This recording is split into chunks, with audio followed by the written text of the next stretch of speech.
तो चलिए अब हम लोग वन का लाप्लास ट्रांसफॉर्म निकालते हैं। सबसे पहले हमें फाइंड करना है लाप्लास ट्रांसफॉर्म ऑफ वन। ऐसे कुछ एलिमेंट्री फंक्शन का लाप्लास ट्रांसफॉर्म हम लोग निकालेंगे। वन का लाप्लास ट्रांसफॉर्म निकालेंगे तो देखिए यहाँ पर जब फंक्शन एफ टी होता था तो हम लोग एफ टी को ई की पावर माइनस पी टी से मल्टीप्लाई करके इंटीग्रेट कर देते थे। यानी कि जिसका भी लाप्लास ट्रांसफॉर्म निकालना होता है उसको ई की पावर माइनस पी टी से मल्टीप्लाई करते हैं और इंटीग्रेट कर देते हैं लिमिट 0 से इनफाइनाइट तक। यहाँ किसका निकालना है? वन का लाप्लास ट्रांसफॉर्म निकालना है तो हम लोग वन को मल्टीप्लाई कर देंगे ई की पावर माइनस पी टी से और इंटीग्रेट कर देंगे 0 से इनफाइनाइट तक। अब 1 इंटू ई की पावर माइनस पी टी तो ई की पावर माइनस पी टी ही रहेगा। अब ई की पावर माइनस पी टी को जब इंटीग्रेट करेंगे तो क्या आएगा? ई की power minus p t upon minus p limit 0 to infinite. -1 upon p को बाहर ही रखिए, वो कांस्टेंट है, पैरामीटर है। तो टी की जगह पर इनफाइनाइट रखेंगे पहले, अपर लिमिट ई की पावर हो जाएगी माइनस इनफाइनाइट माइनस, फिर टी की जगह जब 0 रखेंगे तो ई की पावर हो जाएगी 0 -1 अपॉन पी ऐसे ही लिखा है। और आप लोगों को पता होगा कि ई की पावर माइनस इनफाइनाइट क्या होती है? 0। अगर किसी को ना पता हो तो यहाँ मैं लिख दे रहा हूँ कि ई की पावर माइनस इनफाइनाइट 0 होती है, ई की पावर इनफाइनाइट होती है और ई की पावर 0 1 होती है। अगर किसी को ना पता हो तो इन चीज़ों को याद रखिएगा। ई की पावर माइनस इनफाइनाइट 0 माइनस ई की पावर 0 होता है 1, तो अंदर बचेगा -1 और बाहर भी माइनस है तो ये माइनस और ये माइनस हो जाएगा प्लस, तो बचेगा 1 अपॉन पी। ये हो जाएगा लाप्लास ट्रांसफॉर्म ऑफ 1। तो अब लाप्लास ट्रांसफॉर्म ऑफ 1 होता है 1 अपॉन पी। अब आइंदा से हम लोग इसको याद रखेंगे, कभी भी हमें लाप्लास ट्रांसफॉर्म ऑफ 1 चाहिए होगा सीधे 1 अपॉन पी रख दिया करेंगे क्वेश्चंस में। तो ये 1 के लाप्लास ट्रांसफॉर्म का डेरिवेशन है, आगे से हम लोग इसे एज ए फॉर्मूला यूज करेंगे। ठीक है,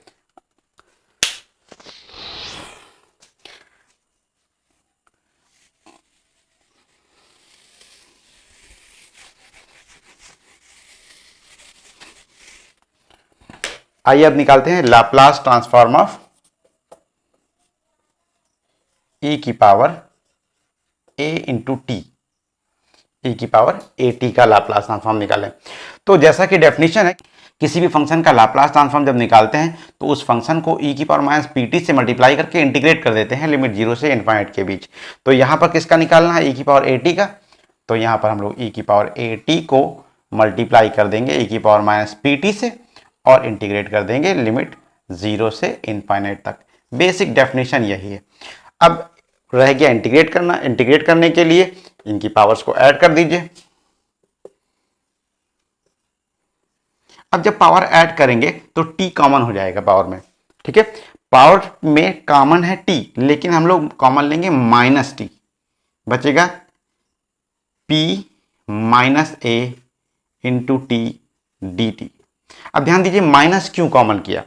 माइनस इसलिए कॉमन किया है क्योंकि यहां पर हमें लिमिट में रखना है t की जगह पर इनफाइनाइट। जब t की जगह पर इनफाइनाइट रखेंगे और हमने माइनस कॉमन ना लिया होता तो e की पावर क्या थी? प्लस इनफाइनाइट, और e की पावर प्लस इनफाइनाइट क्या होता है? इनफाइनाइट। तो ये पूरा टर्म इनफाइनाइट हो जाता।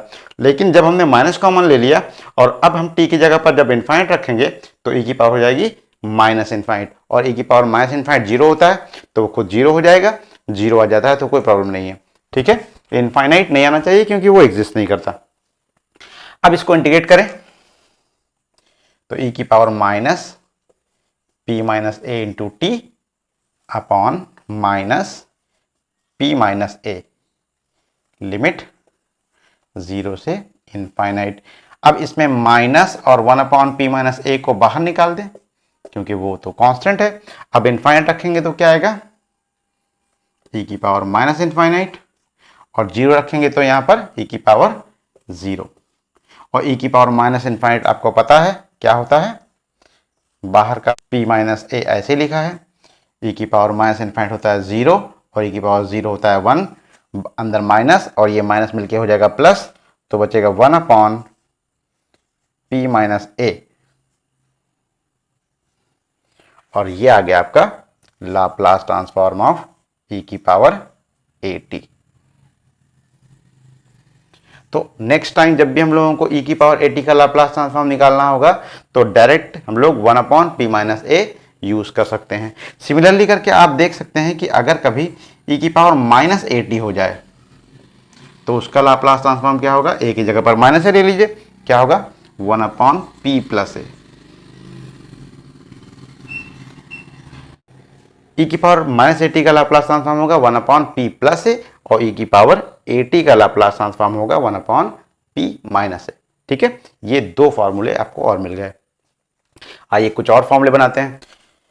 अब हम लोग निकालेंगे लाप्लास ट्रांसफॉर्म ऑफ t।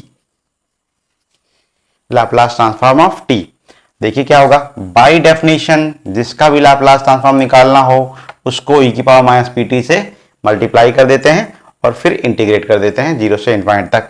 यहां किसका निकालना है, t का, तो यहां हम t को मल्टीप्लाई कर देंगे e की पावर -pt से और इंटीग्रेट कर देंगे t के रिस्पेक्ट में 0 से इनफाइनाइट तक। बात समझ में आ रही है। अब रह गया इसको इंटीग्रेट करना। इंटीग्रेट करने के लिए हम लोग इसमें बाई पार्ट लगा देंगे। t को फर्स्ट फंक्शन मानेंगे, e की पावर -pt को सेकेंड फंक्शन मानेंगे। तो फर्स्ट फंक्शन को पहले ऐसे ही रखते हैं, इनटू e की पावर -pt। e की पावर -pt को जब इंटीग्रेट करेंगे तो आएगा e की power -pt upon -p, limit 0 से इनफाइनाइट, माइनस 0 से इनफाइनाइट लिमिट है। फर्स्ट फंक्शन को डिफरेंशिएट करते हैं, t फर्स्ट फंक्शन है, इसको डिफरेंशिएट करेंगे तो क्या आएगा 1। सेकेंड फंक्शन जिसको माना था उसको इंटीग्रेट करते हैं, इंटीग्रेट करेंगे तो अभी यहां पहले भी किया था, क्या आएगा e की power -pt upon -p dt। तो यहां तो -1/p बाहर है, जब हम लोग इसमें लिमिट रखेंगे तो e की पावर यहां क्या हो जाएगी -इनफाइनाइट, है ना, t की जगह पर जब रखेंगे तो e की पावर -इनफाइनाइट क्या होता है 0, तो वो पूरे को 0 बना देगा, माइनस। फिर लोअर लिमिट रखेंगे, जब 0 रखेंगे तो e की पावर 0 तो 1 होगा, लेकिन बाहर यहां t की जगह 0 रखेंगे तो 0 से मल्टीप्लाई होकर ये पूरा फिर से 0 हो जाएगा। यानी कि ये जो पहला वाला टर्म है वो दोनों ही केस में 0 हो जाएगा, जब इनफाइनाइट रखेंगे तो भी और 0 रखेंगे तो भी।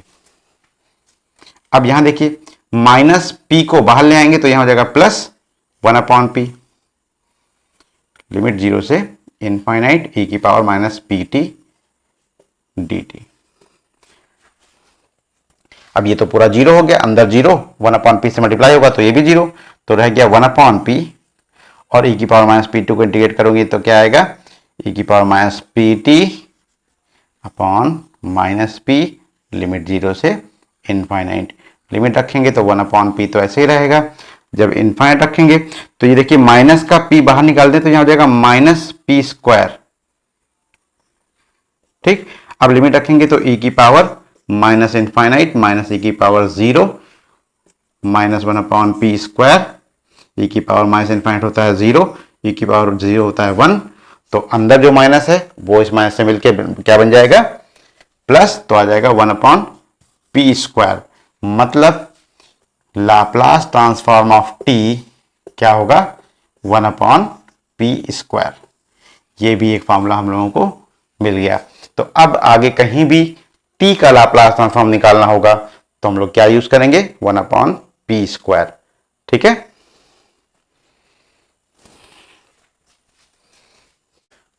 अब हमने t का लाप्लास ट्रांसफॉर्म निकालना सीख लिया।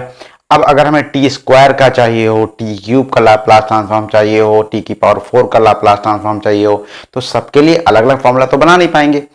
तो हम लोग क्या करेंगे, t की पावर n के लिए एक फॉर्मूला बना लेंगे, यानी कि लाप्लास ट्रांसफॉर्म ऑफ t की पावर n क्या होता है इसका फॉर्मूला बना लेंगे।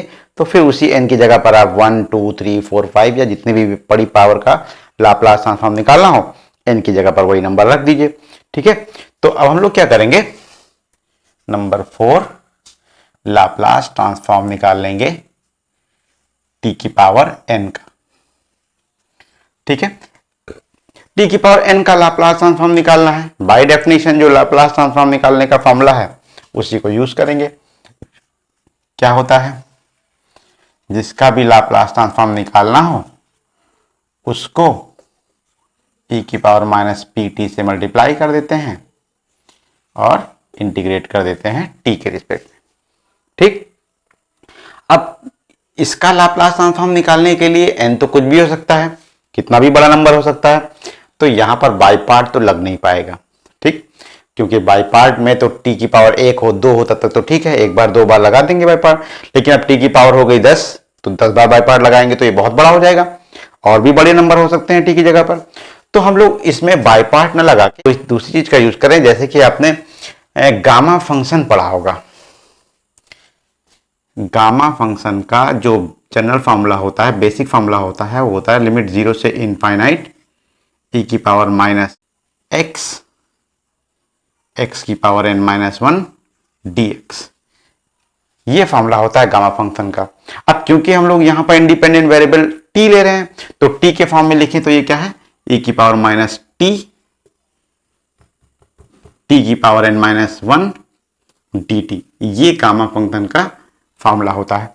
लेकिन हम लोगों ने बाद में जब पढ़ा है तो उन्होंने देखा है कि एक गामा फंक्शन का फॉर्मूला इसके लिए भी होता है, जब e की पावर माइनस t के साथ कोई नंबर आ जाए, मान लीजिए k आ जाए, kt,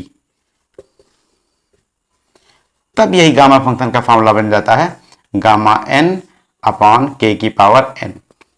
ये गामा फंक्शन का एक फॉर्मूला होता है, ये जनरल बेसिक फॉर्मूला है और ये इसकी एक प्रॉपर्टी होती है।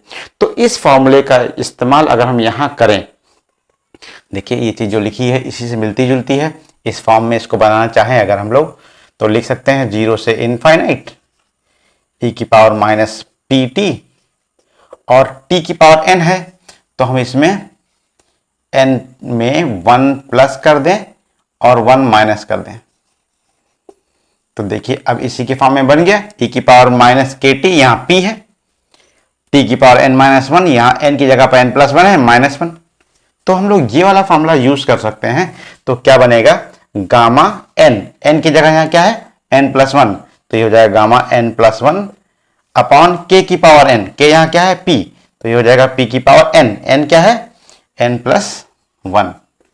तो ये जो इंटीग्रल है गामा फंक्शन के फॉर्म में ऐसा बन जाएगा, gamma n plus 1 upon p की पावर n प्लस 1, यानी कि t की पावर n का लाप्लास ट्रांसफॉर्म क्या होगा, gamma n plus 1 upon p की पावर n प्लस 1। ये जनरल फॉर्मूला है t की पावर n के लिए। अब n की जगह पर आप 0, 1, 2, 3, 4, 5 कोई भी इंटीजर रख सकते हैं, कोई भी पॉजिटिव इंटीजर रख सकते हैं।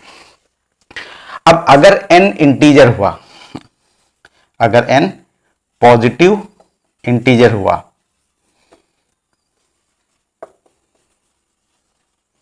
तो हम लोग इस गामा को फैक्टोरियल के रूप में भी लिख सकते हैं। तब यही फॉर्मूला बन जाएगा, गामा n प्लस 1 हो जाएगा फैक्टोरियल n अपॉन p की पावर n प्लस 1। आपको पता होगा कि अगर n इंटीजर है तो गामा फंक्शन की ये प्रॉपर्टी होती है कि गामा n प्लस 1 को हम लिख सकते हैं फैक्टोरियल n। तो इस फॉर्मूले को आप फैक्टोरियल के रूप में भी याद कर सकते हैं। वो क्या होगा, लाप्लास ट्रांसफॉर्म ऑफ t की power n is equal two factorial n upon p की पावर n प्लस 1। लेकिन ये फॉर्मूला सिर्फ तभी लगेगा जब n पॉजिटिव इंटीजर हो, ठीक है, क्योंकि अगर n पॉजिटिव इंटीजर ना हुआ तो हम लोग उसको फैक्टोरियल में नहीं बदल सकते, क्योंकि फैक्टोरियल हमेशा पॉजिटिव इंटीजर का ही एग्जिस्ट करता है। ठीक है, तो ऐसा भी लिख सकते हैं फॉर्मूला। तो ये हो गया t की पावर n के लाप्लास ट्रांसफॉर्म का।